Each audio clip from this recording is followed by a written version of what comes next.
Alors si comme moi, ton parcours scolaire ressemble à ça, ou pire, à ça, et que malgré tout, tu sois obligé de travailler sur les suites numériques, cette vidéo est faite pour toi.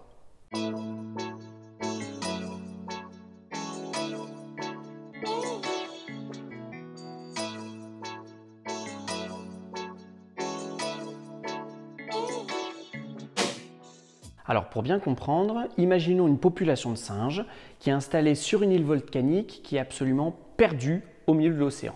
On n'a aucune idée de comment ils sont arrivés là, tout ce qu'on sait c'est qu'ils passent leur temps à traîner, pépouze dans les sources chaudes, à checker leurs followers Instagram et qu'ils respectent le culte d'Arachnéi. Arachnéi, c'est la déesse de l'île. D'après les légendes locales, elle aurait sacrifié l'une de ses 8 pattes pour donner naissance au premier singe de l'île. Alors pour honorer leur déesse, les singes équilibrent le nombre de naissances et le nombre de décès pour qu'il y ait chaque année 7 nouveaux individus. Graphiquement, ça donne ça. Alors dans le langage courant, on dira que l'évolution de la population de singes se fait selon la fonction U, que le nombre d'années écoulées se fait par palier, noté N, l'effectif initial est noté U0 et l'effectif après N années est noté UN. La quantité de singes en plus chaque année est notée petit r pour la raison, elle est ici de 7. Donc d'un point de vue mathématique, on peut écrire que UN plus 1 est égal UN plus R. C'est-à-dire que chaque année, il y aura le nombre de singes de l'année précédente plus la raison. On peut aussi écrire UN égale U0 plus N fois R. C'est-à-dire que l'effectif lors d'une année précise correspond à l'effectif initial plus la raison fois le nombre d'années écoulées. Dans ce cas, les points N et UN sont situés sur une droite. Il s'agit ici d'une suite que l'on dit arithmétique. Pour une population qui n'est pas aussi rigoureuse que nos singes arachnéistes, mais dont la variation absolue est presque constante d'un palier à l'autre, on peut ajuster le nuage de points qui la représente par une droite.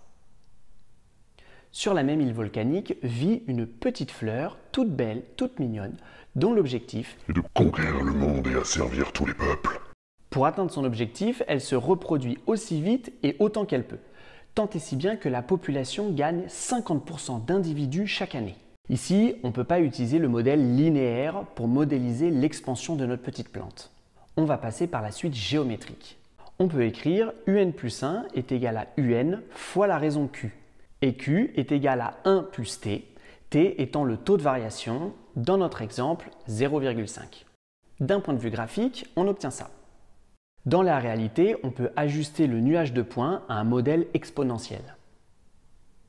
Mais pendant ce temps-là, en 1798, l'économiste anglais Malthus fait remarquer que les ressources disponibles évoluent selon une croissance linéaire, ce qui n'est pas le cas des populations non arachnéistes qui, elles, suivent une croissance exponentielle.